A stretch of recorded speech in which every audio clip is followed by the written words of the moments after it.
So once my flying frames are done, cancel them ones actually, and that. I can then create 5 of those. I'm going to create 10 logistic robots, but admittedly I'm going to have to create more flying frames for those. Hopefully, oh, they're attacking my walls. So I'm under a bite attack there. I was engaged with the enemy, which is not a good sign because it means that they're trying to get round. They're coming in from over there. Luckily my laser turret dealt with most of it. Some bullets were used.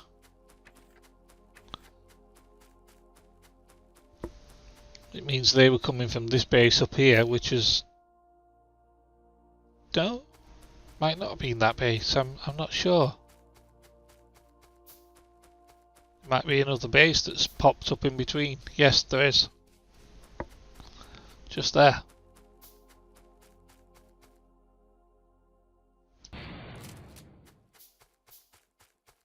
Oh, that's a lot of mobs.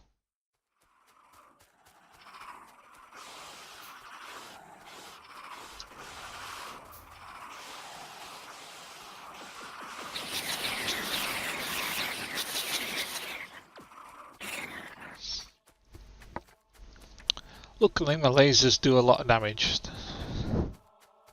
That might stop the next wave from coming for a little bit.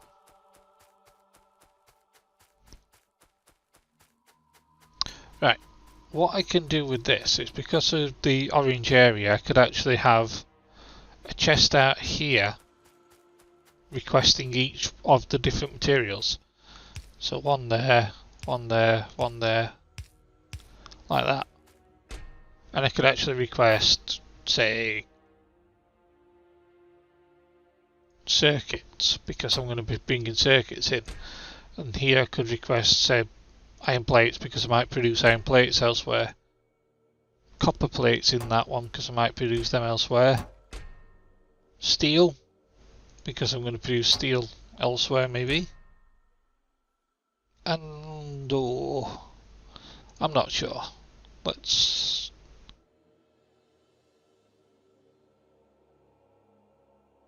see, what else would I produce that might be handy to assemble there?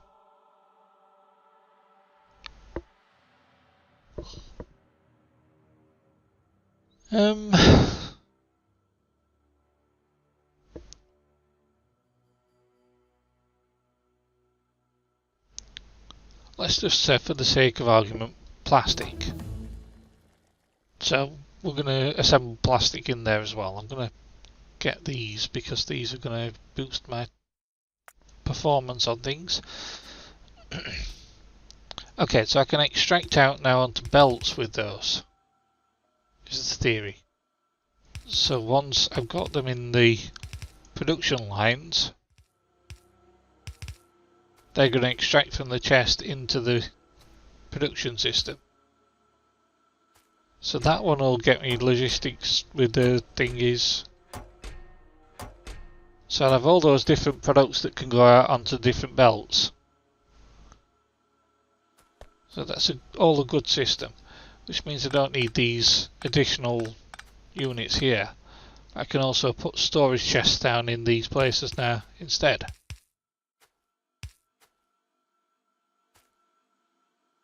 I should actually make more storage chests. 5. That'll cover them. 3, 4, 5, 6, 7. 5 and 1.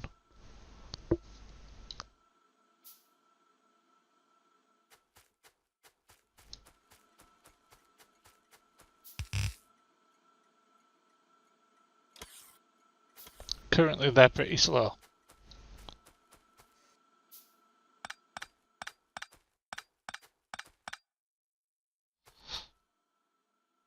But say I have 5 electronic circuits at the end of all this, I'm going to go down and grab some other stuff as well.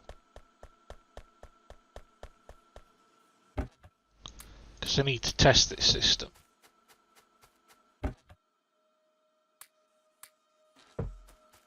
I think I've got plastic on me, so that'll be okay for testing that. And what I can do is grab some materials down here.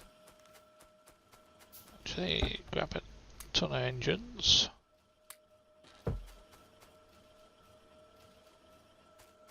What else was it? It was electronic circuits, wasn't it? Yeah. So I'm going to chuck a stack of engines in here.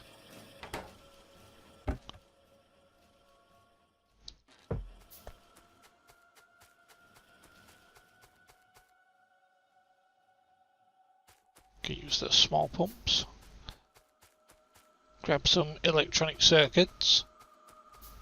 So I can chuck those in the system as well.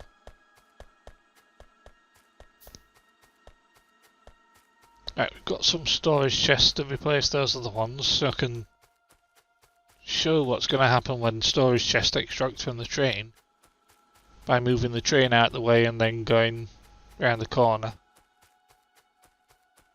Change out these chests here.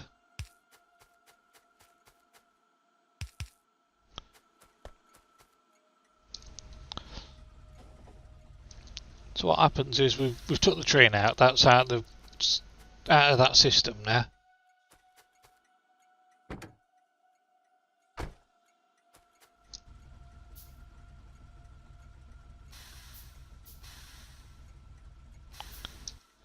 Okay, so that's in its own little area now as well. What we can do, so we put some iron and copper plates in there, some electronic circuits, and a bit of plastic. Or maybe some steel as well. So that's all in the train, yet it's not going to go anywhere because it's currently just sat there and doing nothing.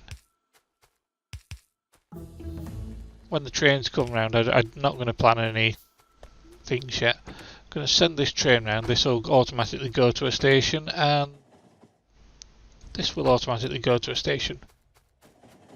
So it's going to take its own little journey round, go to the first station available, that one's gone there, that one's gone behind it, because that's the first station it could get to. Right, which is not handy for us at the moment. We wanted to test something, so we're just going to roll this train forward,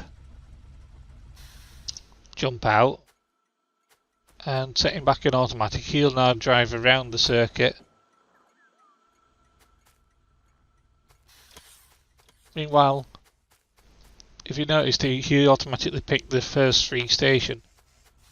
The train's unloading all the items into the chest and they're just going into the random chest in random order.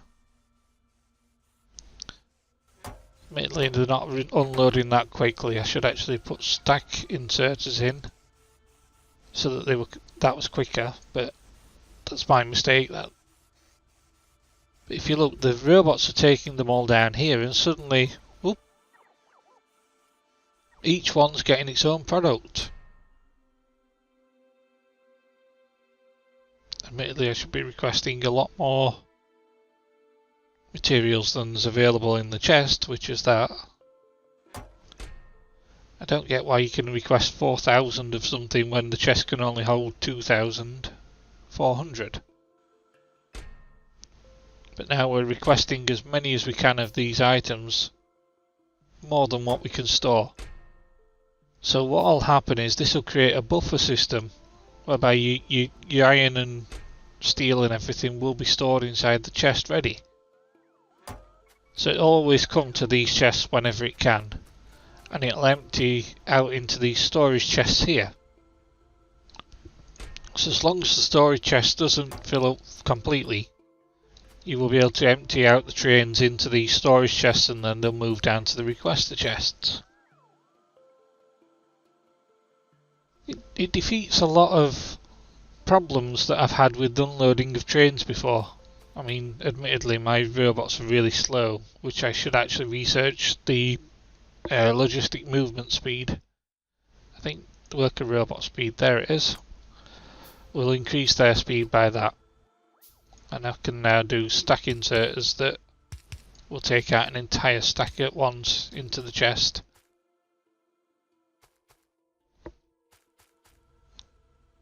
Because if we take all these back,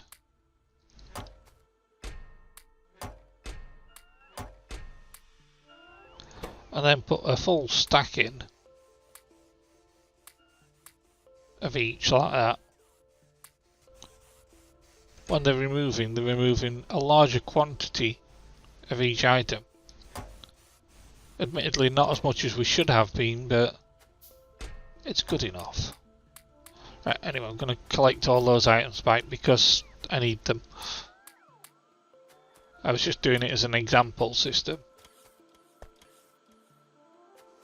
Currently this has unloaded the entire train and they're all going to charge up now.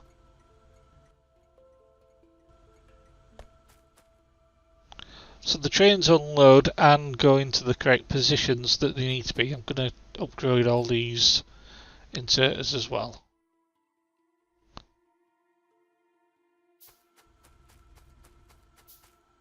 So when my trains are running, I can do a circuit production, whatever, and I just add an extra requester chest in down here for each item that I want to put into the system. Or I can have a requester chest somewhere else that says, we need this for my train, and the train could be up here, say, requesting those items without any problem. We've got a biter attack going on. Or we did. They were trying to attack up here, but they got dealt with by the turrets.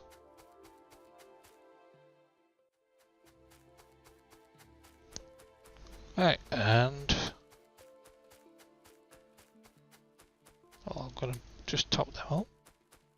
We've now got a load of chests available I was using for extraction. Could actually extract into the chests still, then send them down a conveyor into a single one of these storage chests, so that I'm not overfilling a chest. Actually, it should be a provider chest rather than a storage chest. So we need to get an active provider chest. And I'm going to replace all these again back to what they were. Because what's going to happen is the train will extract into them. They will then extract out onto the conveyor belt.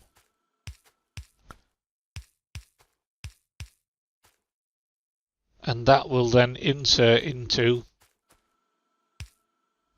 the active provider chest. Whereby while it's in the active provider chest, items will just go straight in. No problem.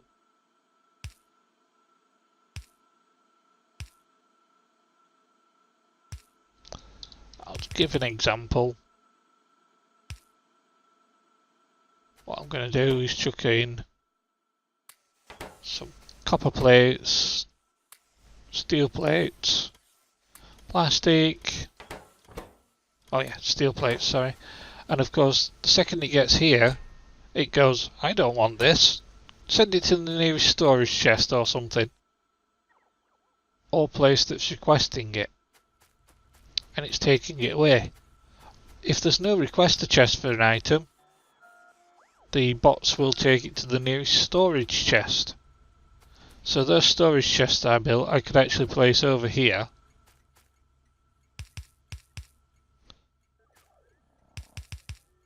And they will just store items in that can't go anywhere at all. So, say I tell it I only want one copper plate, one iron plate. I only want one plastic now. I only want one steel.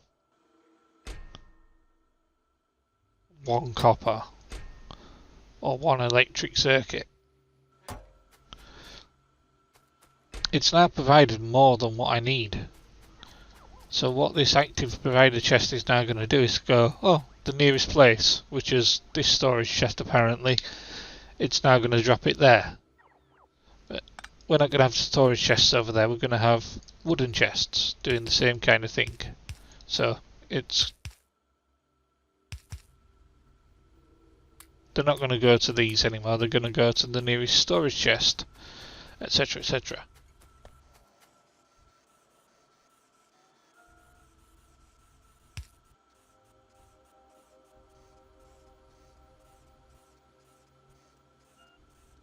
So in theory this should take all of that that's there and chuck it in that chest, which it just did. Mainly we were chucking loads and loads of different things to give it something to do.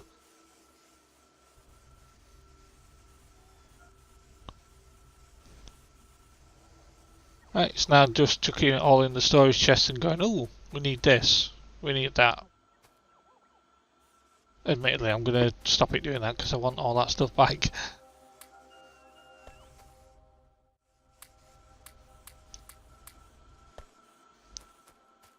But it's a way of making this system work. I could actually, I'm not sure if I can define what storage chests hold. I've never tried that before, but that could be a handy thing to do. Setting the storage chest to hold. No, it won't hold a specific item, it will just store whatever's available. But yeah, that system will actually transport things away and put it into that chest. The active provider chest. So I'm going to stick with that system and set this up to work now. Right, we need that to insert to there, like that. That to go there. That's just so I can double side the belt into the chest at the end. Then I'm going to put more chests up here for the storage. Because basically you're just going to place them around here. Because wherever the closest are to the roboport, the more effective it is. Need to set up next research. I'm just going to oh no, I can't. I'm going to increase the cargo size of the worker robots so they can carry more. Thank you for watching. Please like, comment and subscribe.